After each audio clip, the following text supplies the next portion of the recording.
Good evening mga kaibigan. So, kung napansin ninyo yung ating kalendar, nilagyan natin ng AV. Mayroong G, mayroong AV, ibig sabihin average. Tapos G, good. Tapos ito, Poor. Poor. Poor. yan. June ito, bukas pitsa 1. So, tatlong 4 mga kaibigan. Tingnan natin bukas, pitsa 1. Yun. Bukas, average. Average.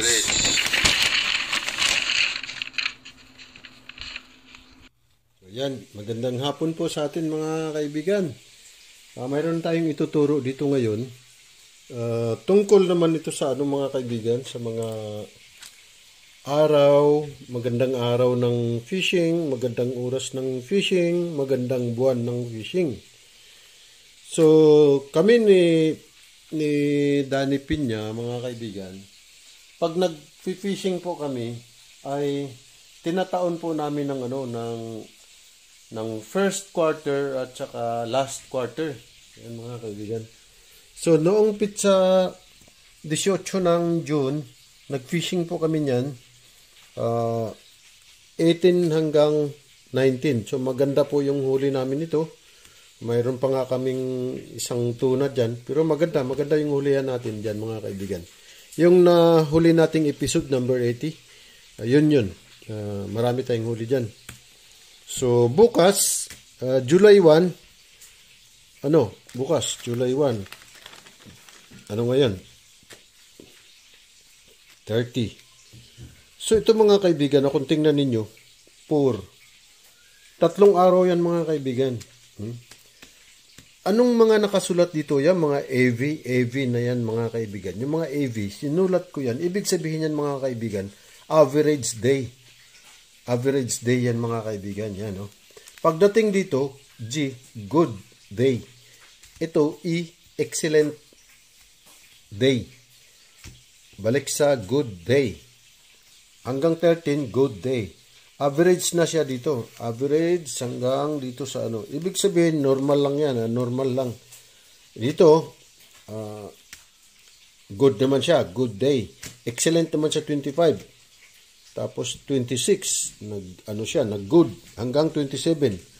Kung napansin niyo pagdating ng 28, 29, 30, hindi po kumakain ng isda niyan. Ibig sabihin, madalang ang kain ng isda dyan. Mayroon din kumakagat, kaya lang baka ilang piraso lang. Hindi magandang timpla ng tubig niyan. Depende sa galaw ng buwan, mga kaibigan. O kaya sa agos. Timpla pati ng tubig kasi nakadepende din yan doon sa galaw ng buwan, mga kaibigan. So, poor, hindi maganda yan, mga kaibigan. 3 araw yan, kahit saan ka pupunta, hindi ka makakahuli niyan kung ang gamit mo ay rod and reel o kaya bingwit, butom.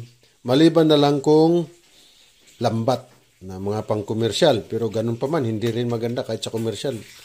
Madalang ang isda yan mga kaibigan. Hindi magandang araw yan ng fishing. So, 3 araw na gutom ang isda. Pagdating dito sa July 1, bukas, mga kaibigan, ito, July 1, average na siya. So, kakain na ang isda niyan. Lalo na't maganda ang galaw ng tubig. No? Ito po mga kaibigan ay, yan po yung pag-blue, ibig sabihin high tide po yan. Tapos yan, high tide din yan. Ibig sabihin, mataas ang tubig sa dagat. Pagdating naman dito sa pula, ibig sabihin yan mga kaibigan ay low tide po yan. So, ito, high tide, halimbawa nito, 4:08 ng umaga, 0.9 meters yung tubig.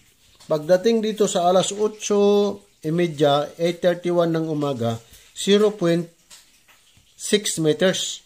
Ayan, 0.6 meters. So, 0.3 meters yung galaw ng itinaas ng tubig. O kaya ibababa. 3 meters ang taas niya. Pag low tide, 3 meters lang din. So, ang ibig sabihin natin yan, may agos yan, banayad lang, ganun lang ang agos. Pag walang agos mga kaibigan, ganun yan, diretso lang yung linya natin, hindi maganda yan. Kasi katulad po nito. Yan. Kung wala pong agos, nandito yung ating kawil, nandito yung ating pain, nandito ang pain. Oras na ilalaglag natin to pa sa bottom. Itong linya na ito, dahil walang agos, ay pagbaba natin yan, gaganyan lang yung linya dito, pupulupot lang yan dito sa messenger line. Hindi katulad ng may agos mga kaibigan na tamang-tama lang. Paglaglag mo pa lang yan, so nandito yung linya mo. Nandito yung bait. Hindi yan pupulupot dito. Hindi katulad ng walang kaagos-agos. Yan, masama ang walang kaagos-agos. Kasi hindi gaano makagat ang isda. Wala gaanong oxygen. Kasi walang agos. So yan, maganda ito mga kaibigan. Average lang siya, pero makagat, malamang. Kasi 3 araw na walang kain ng isda. Gutom ang isda dito. Yan 28-4, 29-4, 34 sa June. So, 30 ngayon. Bukas pizza 1. Ayan. Average na. So, kakain na ang isda niyan. So, matay-timingan natin yung mga kaibigan. Lalo na, ito, 0.3 meters lang ang ginalaw ng tubig. So, napakaganda niyan mga kaibigan. Kahit average lang yan. Lalo na siguro kung ito napatapat dito, yung good day. Dito, naku, lalo paspasan yan mga kaibigan. Titsak ko sa inyo mga kaibigan, napakaganda nito. Kahit dito lang. Pero alam nyo ba mga kaibigan, nag-schedule tayo dito. Dahil ito yung last quarter is July to. Dapat dito pa kami. Maganda ang galaw nito Nag-average siya kaagad mula doon sa 3 araw na pour. So dito pizza 1, nag-average siya pizza 1. So, maganda ang galaw ng tubig, schedule na kami dito. Kung maganda ang hulihan dito at saka dito, hindi na namin kailangan umabot pa rito. Kung maganda naman dito. So, maramang puno na yung mga cooler namin yan. Kung boboy na sinman tayo. Wala naman nakareserbang isda dyan. Alam nyo ba mga kaibigan kung bakit kami mag-schedule? Bukod sa last quarter, ay nakapangako kami kay Abon na yung huli namin sa lakad bukas tsaka sa susunod araw ay ibibigay namin sa kanya, iwanan namin sa kanya dahil yun ay aming pa-birthday sa kanya. Malapit na po yung kanyang birthday mga kaibigan, kaya kung sino man yung gustong makatikim sa mga isda namin, sana may mahuli tayo. Tsak, may inuman yan. Hindi naman ako umiinom ng alak. Maaring nandoon tayo, pero titingin lang tayo, suporta lang doon sa nagsiselebrate, sa celebrator, pero iinom, maaaring hindi ako makakainom. Tubig, pwede. Tapos, yun, iwanan namin lahat yun, mga huli namin doon. Kasi pa-birthday namin yung kay Abon, mga kaibigan. So, sana, bukas, makahuli tayo. So, patutunayan ko sa inyo na maganda. Yan. Titiyak ko sa inyo, magandang araw yan. Magandang araw. So, ito ang pag-aralan natin, average lang siya. Average lang So, kumbaga sa normal lang. Hindi siya yung best talaga na excellent o good. Hindi katulad nito. Average lang Pero, ang ganda ng agos niya. So, ibig sabihin, itong feeding time na ito, at saka ito, ang tawag nito mga kaibigan, itong oras na yan, 4:08 AM, mag-high tide siya. Yan yung tinatawag na kalabit ng tubig. So, pwede ka mag-trolling dyan, bottom o ano man. Tulad dito, mag-low tide siya ng 8:31 AM. Best time din yan ng fishing, trolling man o bottom. Yan mga kaibigan, o drifting o jigging. Best time din yan. Kung tumapat ka mismo doon sa waypoint, kung tawagin, tumapat ka doon sa waypoint ng, katulad sa mga marka namin sa GPS, kung tumapat ka doon sa bahayan mismo ng mga isda, 100% kakagat ang isda dyan. Dahil yan yung oras ng kain nila. Kahit dito. Kahit nasa fish pond mga kaibigan, yung mga bangos, pag hindi pa feeding time, hindi yan kakagat. Mayroon mang kakagat yan, madalang. Pero yung paspasan, wala. Lalo na yung lapu-lapu mga kaibigan. Pag kumagat yun, sunod-sunod lapu-lapu mahuhuli niyo. Depende kung lapu-lapuhan ang napwisto ninyo. Pero kung lapu-lapuhan yun, kakagat yun hanggang 20 minutes lang yun mga kaibigan. Hindi yun tuloy-tuloy. tumitigil din. Minsan nga, 15 minutes lang tuloy-tuloy, titigil na sila. Pero pag kumagat, ay, kung 3 kawil po, 3 ring kagat. So dapat natutuhan ninyo yung mga best time, yung best day, first quarter, last quarter, yung lakad ng buwan. So sana may matutuhan tayo. Tsaka mayroon pa akong sasabihin mga kaibigan, katulad nitong full moon mga kaibigan, full moon. Dito tayo sa full moon. Itong full moon mga kaibigan, noong araw hindi kami lumalabas pagka full moon kasi itong full moon napakalakas po ng agos niyan. Parang yung 1 kilo na sinker kaya niyang ilutang. Ganon katindi yung pag full moon mga kaibigan, parang baha doon sa laot kung tawagin. Pero ngayon yung experience namin sa ngayon yung ngayon na itong mga panahon na ito, year 2015 hanggang 20, ang full moon po mga kaibigan, hindi na gaano maagos. Minsan walang kaagos-agos. So anong dahilan po nun? Malamang dahil sa climate change mga kaibigan. Kaya minsan lumalabas kami dito sa full moon. Dahil nga, ang napapansin namin, ang full moon ay wala na gaanong agos. So yan. Dapat matuto tayo na tungkol dito sa last quarter, first quarter, kung kayo ay magpi-fishing, at titingnan ninyo yung galaw ng tubig, kung gaano ba kalakas, yun, kung malakas ba yung current, malaki ang itinaas ng tubig, malakas ang current yan. So dito kayo magdidepende. Pero lahat ng mga yan, high tide, low tide, ay feeding time, mga kaibigan. So, yan. Sana may natutuhan na naman kayo. At bukas, magpipishing kami. At re-report ko kaagad. Mga kaibigan, tingnan nyo naman yung suot ko. Pag nasa bahay ako, paborito ko ito mga kaibigan. Lalo na yung pantulog ko. Kung malungkat ko yung pantulog ko dyan, punit-punit na sando. Hindi nga pwedeng tumabi kahit sino dahil baka masagi, mapunit. Away. Yan, paborito ko yan. Marami akong damit naman, kaya lang pagka dito sa bahay, gusto ko yung maaliwalas, yung punit na luma.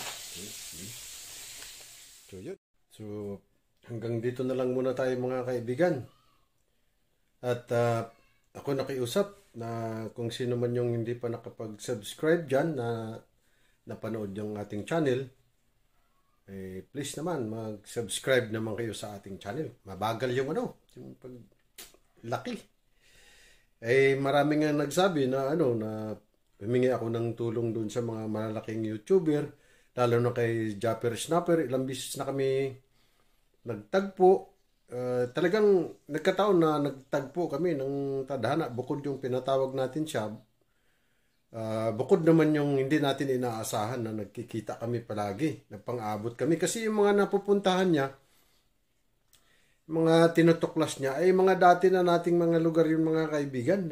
Nagkataon na yung mga tao doon halos kinakapatid din natin yun nagpang-abot kami.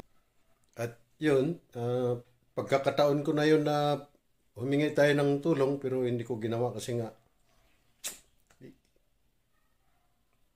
mahiyain tayo mga kaibigan pagdating sa ganyan. Kaya kung kaya naman natin ng sariling kayod na lang. Kasi iniisip ko naman, siya din naman dati nung mag-umpisa siya na mag-vlog, sigurado ako wala siyang hinihingian ng tulong sarili din niyang kayod. Kaya walang nalalagas doon sa mga mga subscriber niya. Kung mayroon man, siguro dahil na lang sa yung mga gustong mag-subscribe sa kanya tapos nanghihingi ng kapalit, yun, pagka hindi napagbigyan, maaring nalalagas. Hindi katulad nitong sariling sikap, kung mayroon mang nag-subscribe dito sa ating channel, talagang lehitimo, mga organic yan, mga kaibigan natin. At yung mga nakakaintindi sa ating adhikain at nakakakilala talaga sa atin. Kaya hindi ako biktima ng taglagas. Tsaka nakikita naman ninyo na mayroon ding mga ibang mga subscriber ko na sinasabi nila na galing ako kay Japper, dahil kay Japper nag-ano ako sa'yo. So yun, pinapasalamatan natin yun. At saka yun, kahit hindi sila humingi ng sabihin na paki-shoutout naman na idol, walang ganun. Talagang sina-shoutout ko din. Hindi mo kailangan na sabihan ako kasi marunong tayo tumanaw ng utang na loob. Tsaka ito naman mga kaibigan, kaya lang naman ako nag-vlog din dahil lang din doon sa kay Japper nga. Nakita ko na mayroong palang pwede pala na mag-vlog na makatulong din sa iba pagka halimbawa kumita na yung channel ko. Dati naman tayong tumutulong, may trabaho pa ako kung saan-saan kami nakakarating ni Mrs. Nagkawanggawa kami, nagpapakain kami kung saan-saang lugar. Sarili naming gastos yun. Kahit nitong nagbablog na ako, nagpapakain kami kung saan-saang lugar, mga probinsya. Pero hindi ko sinasama sa vlog kasi sarili naming gastos yun. Gastos ni Mrs., gastos ko, pagod namin. Wala akong kailangan na i-vlog doon dahil wala akong ginastos doon na galing sa ibang tao. Siguro kung mayroon katulad kay Japper na may nagbibigay, nag-sponsor, itong ganitong halaga, kailangan transparent na kailangan mo i-video, idaan mo sa social media kasi bigay yun na hindi para sa'yo, kundi para doon sa tao na tutulungan. Yung sa amin, hindi ko kailangan talaga i-video. Para saan? Para i-video ko siya na tapos ipasok ko dito sa channel ko. Sarili naming gastos yun. Wala akong dapat na patunayan doon sa mga manunood na ito yung pera mo, ginastos ko. Ito yung naiwan, ito yung sintabo, ito yung resibo. Sarili naming gastos yun, kaya hindi ko kailangan na Kasi bukal naman sa kalooban yung pagtulong namin. Noon pa man, kahit nitong pandemya, hindi ako nakatanggap kahit 5 wala na akong trabaho. Gusto ko nga, nung umalis nga ako sa trabaho, halos 20 years ako sa land bank, pero wala naman nangyayari. Umalis ako, dahil bala kong pumunta na lang sa Mindanao, doon na lang ako magtrabaho, at babalik-balik na lang dito kung sakali. Hindi naman pumayag si Mrs. Huwag ko raw siya iwanan, so maaring pagkakataon din dahil maraming business na rin siya na opera. Kung umalis ako, maaring nagka-problema.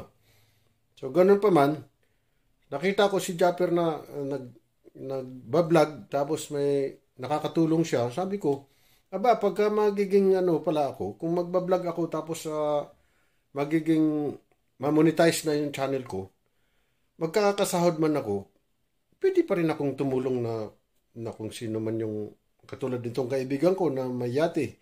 Madalas magbigay sa amin ng tulong na nagagawa din namin, binibili din namin ng pagkain, binibigay din namin sa iba. So, yun. Pinapakita ko sa kanya yung resibo at saka yung ilang pirasong nabili namin. Sabi niya, wag mo nang hindi ko nang kailangan yun. Pakita mo pa kasi tiwala naman ako sa iyo. So, yun. Sariling kayod natin lahat. Itong channel natin. Kaya sinisikap ko na ma-monetize tayo ng sarili natin. Minsan, nagkikita kami ni Japper, madalas. Sabi nga niya, siya na nagsabi na, yan si Kuya Dan, hindi yan nagpapaflick sa akin. Talagang hindi ako nagbanggit sa kanya na tulungan mo naman ako. Wala.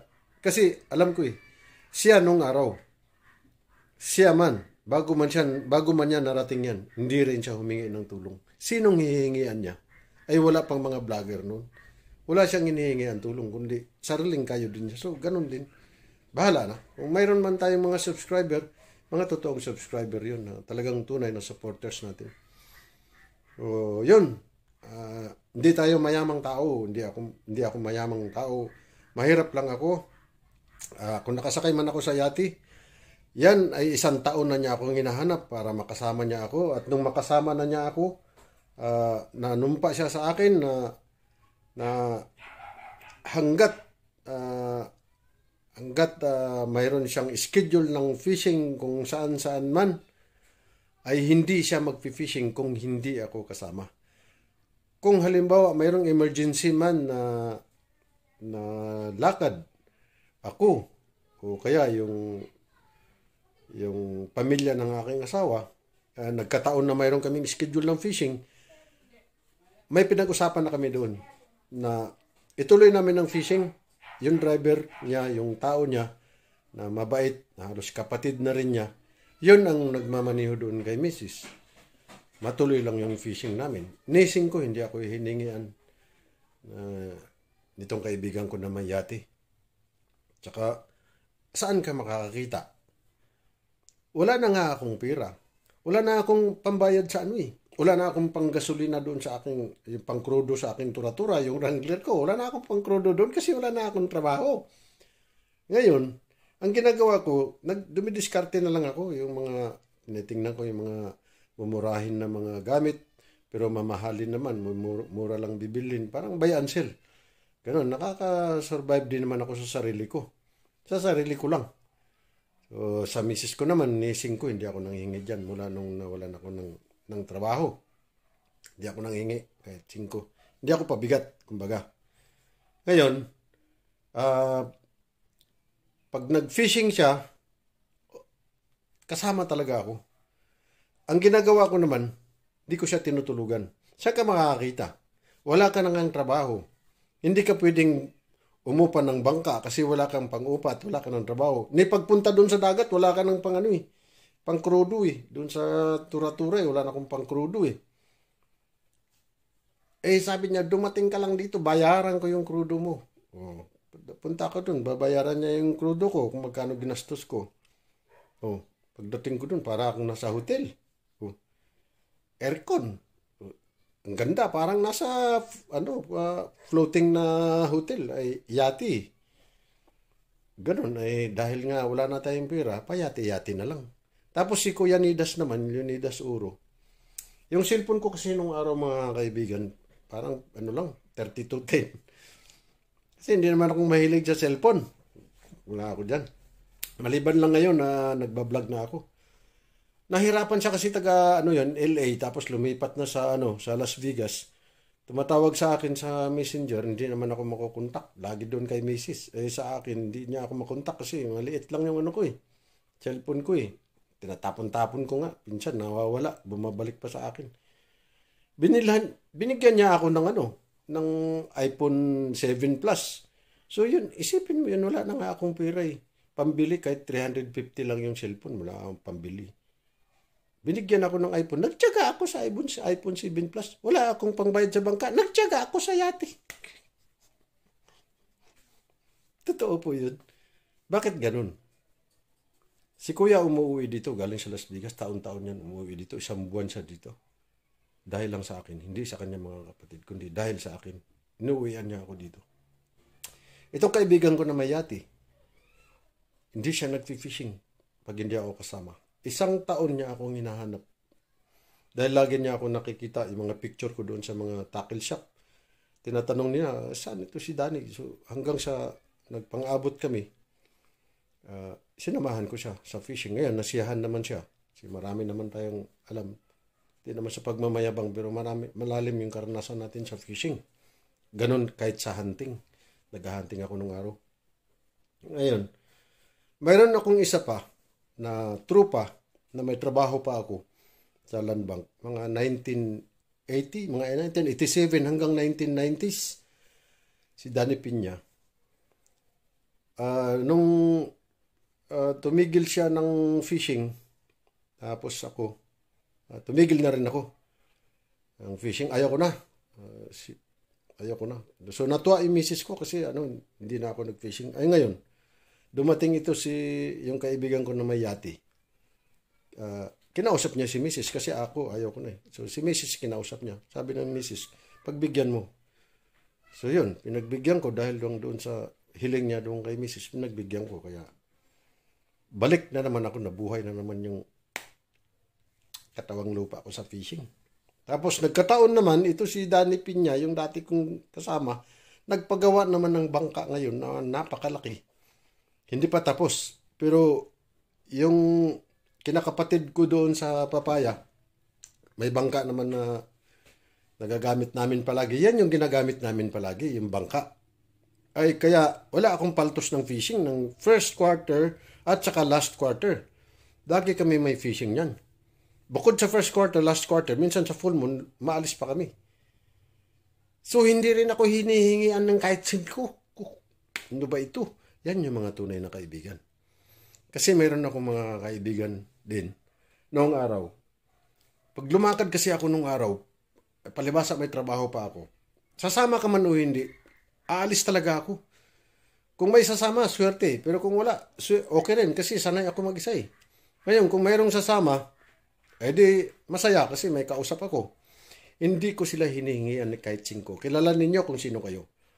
Hindi ko hinihingian ng kahit 5 yan. Basta sumama lang kayo. Kung mayroon man kayong gagastusin ninyo sa inyong kapritsyo. Pero sa pagkain, wala kayong gagastusin o sa gasolina. Hindi ko kayo hinihingian ng ambag. Kasi, sumama man kayo o hindi, ganun pa rin yung gastos ko. Kaya, di ko sila hinihingian. Ngayon, nung wala na akong trabaho, sinumpa ko na ayaw ko na. Yung mga gamit ko, ayan, nandyan, nandyan yung mga gamit ko. Ano yan? Nakakabinit na eh. Kasi pang ano na lang yan, display na lang. Eh ngayon, bumalik yung katawang lupa ko sa fishing. Fishing na naman tayo. Baka hanggang ano na to. Hanggang sakaya natin. So, yun. Mayroong iba, yung mga ibang tropa ko na nakikita mo ba na kung sino yung tunay? Kaya ko nabanggit kasi ganito yan. Tatawag, Dani, fishing kami sa, ganitong pupuntahan. Sasama ka. Ito yung mga kasama natin. Sabi ko sa kanila, nako, pasensya ka na kasi wala na akong pera, wala na akong pang-ambag sa inyo. Pero nung ako noon, hindi ka makarinig ng ambag. Ambagan mo ako? Hindi. Pero nung sinabihan ko, wala na akong pang-ambag. Kaya hindi ako makakasama. Ang sagot, sige, balitaan ka na lang namin. So, hindi naman ako nag-isip na nung ako pero yun ba, maikumpara mo sila. Bakit ito si Danny Piña? Bakit ito si kaibigan ko sa Yati? Anong mayroon na bakit ay nahanap nila ako? Bakit hindi nila ako binibitawan? Anong mayroon? Sila na lang ang magsasabi. At yung mga tao na pinupuntahan kung saan kami nagpupunta, sila ang magsasabi kung sino ako. Kung anong pagkatao ko. So, yun. Kung ako, pangit yung mukha ko, balatan mo ako. Nandun yung yaman ko, yung puso ko. Tunay na tao ko. Kung anong naririnig mo, kung anong nakikita, yun ako. Kahit balatan mo ako, sunugin mo ako, balatan mo ako, tingnan mo yung puso ko, yun pa rin ako. Totoong tao ako. Maraming tao, mukhang tao, hayop naman pala. Mayroon namang mukhang hayop, kapangit-pangit, pero yung puso naman niya, napakaganda at napakayaman. Yan tayo. So yun, sana yung mga hindi pa nakakayaman, pero subscribe naman yan, baka naman. Bye-bye. Bukas, natin. Sisiguraduhin ko sa inyo, yung sinasabi ko tungkol dito, ayan ang mga alaga ko. Diyos ko po, ayan ang mga alaga ko. Kape. Sisiguraduhin ko sa inyo na makakahuli kami ng marami. At yun, hanggang bukas. Hanggang bukas po. Bye-bye muna, bye-bye. Shout out pala kay Attorney Albero. Si Attorney Albero, isa pa ito eh. Panahon pa namin sa Associated Anglers, kasama namin yan sa Bulinaw, Pangasinan, yung mga fishing ground namin yan, Kalatagan, Villaoria, dami kong mga karanasan dyan ng mga masasama, mga mabubuti. Pero yun, hindi natin, yung mabuti man o hindi mabuti, dapat mapupulutan mo ng aral. Kung hindi man mabuti, may aral ka dapat napupulot doon. Kung mabuti man, may mapupulot ka pa rin dapat. Lahat kung anong mga pangyayari ay may dapat kang kapupulutan. Bye-bye! Shout out, Attorney!